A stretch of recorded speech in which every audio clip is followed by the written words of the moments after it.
Good evening. The good fight. By common sense, you must assume it has something to do with being profound, courageous, amazing, and must involve the most amazing people. The Nelson Mandelas, the Martin Luther Kings, or for that matter, Voyager 1. You know, Voyager 1 was the first man-made object to be shot out into space. For 35 years, it's traversed our solar system. It's the first object to go through the solar system in destiny to its intention, which is the closest star to the Earth, which at its current rate of speed of 18,000 miles an hour is still 40,000 years away. Think about that. Those are the good fights. And they involve the best possible people. And they inspire us. Well, what about us? Us, we're ordinary. Are we left to be the witnesses of the good fight? That's not bad. But every once in a while something comes along and sort of rattles me that says there might be another interpretation. Does that ever happen to you? Well, either way, I'm standing before you tonight ostensibly to talk about the good fight, and I have nothing to say. I know nothing about it. I'm not legitimate in that sense. But I do have an excuse for everything that I don't know. And that is that I was born in Vermont. And everybody knows that Vermonters don't know anything. But I'll tell you something else about Vermonters. Because we're socially unacceptable, we're never invited out in public. And on those few occasions that we are, we're the first to show up and we're the last to leave because we never know if we'll be invited back again. So I stand before you now with nothing legitimate to say, but there's still time on my clock. I know nothing about what I'm talking about, but I'm not leaving until the end because I'm a Vermonter. So what can we talk about in the context of the good fight? How about a story, a Vermont story, entitled, Which Way is North? So there I sat on the end of a fallen tree, high on a Vermont mountainside at the junction of many trails. I was lost. I was just so lost. In a while, an old man came from a direction that I would have never guessed. He was obviously wise, and he knew just the ways of the woods and where these many trails would likely end. He nodded as he assumed a seat on the other end of the fallen tree, but rudely I chose not to speak, likely out of some misplaced envy for his obvious grace. In a while, no words having been exchanged, he stood, he nodded again, and he walked off in an entirely different direction. Initially, I was relieved to have the tree, indeed the entire mountainside, to myself. But then I began to wonder what I might have learned if I had simply said, hello. Not to mention being in desperate need of geographic advice. I got up and ran off after the old man to find myself suddenly before him with nothing legitimate to say, at which point I sort of blurted out the words, "Excuse me, sir, but can you tell me which way is north?" He smiled. He gestured the direction, but then he kindly added, "Are you sure that's all you seek from me?" God, like a transparent grandchild before a sage grandparent, but relieved. I said, "Well, now that you mention it, you see, I've been invited by this group in East Greenwich, Rhode Island, to speak about the good fight. And I have no idea what to say. I have no legitimacy here. In fact, I don't even think that kind group intended to invite me in the first place.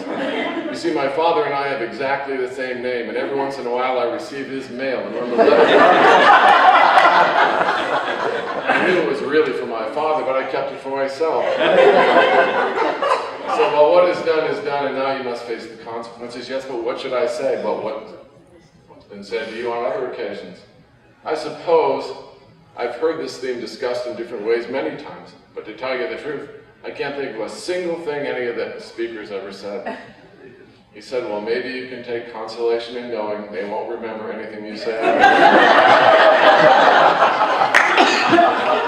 Yes, but what should I say? What do you think the good fight is? Well, I think it has to do with Nelson Mandela, Martin Luther King, and Voyager 1. He said, well, those are, in fact, very good examples of the good fight. But do you truly think those are the good fights that move the world forward every day? I guess I thought so. Life and the universe is incredibly complex.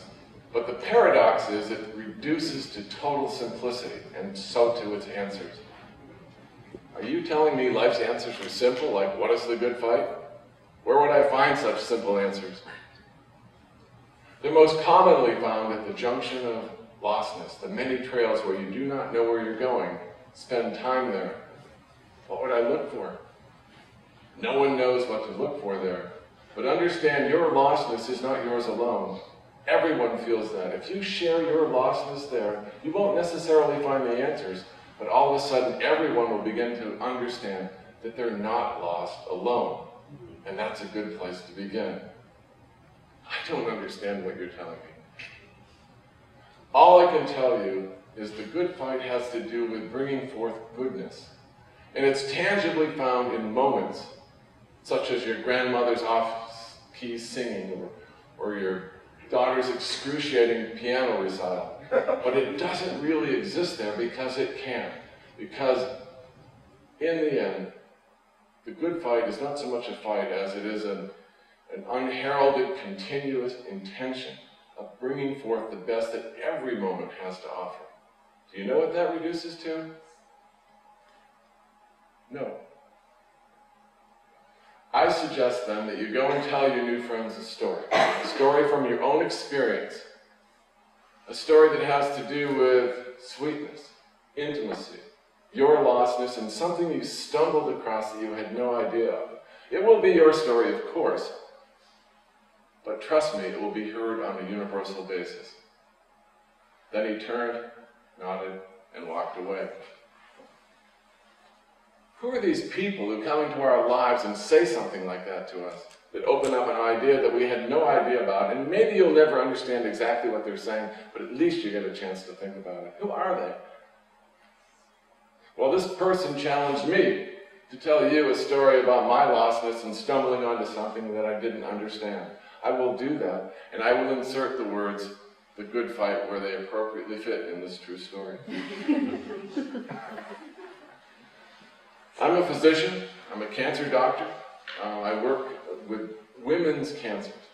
So I primarily work at Women and Infants Hospital in Providence, which is known as an obstetrical hospital, and I wouldn't doubt that many of you were born there one way or the other, which is fine. That's a good place to be born. One day I was walking through the lobby of Women and Infants, and I heard, the place was full of visitors, and I heard, "Doc, catch!" And I looked flying across the lobby over the heads of all the people. There's something, I don't know what it is, but it didn't matter. It was coming at me, and I didn't care if it was on fire or not. I was going to catch it because I'm a male, and there's no way I'm not going to catch this in front of all these people. And I reached up, and most of the time I'd miss it. But maybe that's where God comes in, because I actually caught this thing. And I was so happy. And I look, it's a cigar. And the guy hollers, "Doc, my wife just had a baby, have a cigar." Remember that old thing? Yeah. It didn't matter to me, I caught it. I stuck it in my pocket and I literally strutted to the elevator. I pushed the button to go up to the 4th floor where our patients are. I came off the elevator and I went into a patient's room. Now, as I mentioned, I'm a doctor that takes care of cancer patients, women with cancer. One of the cancers I take care of is ovarian cancer.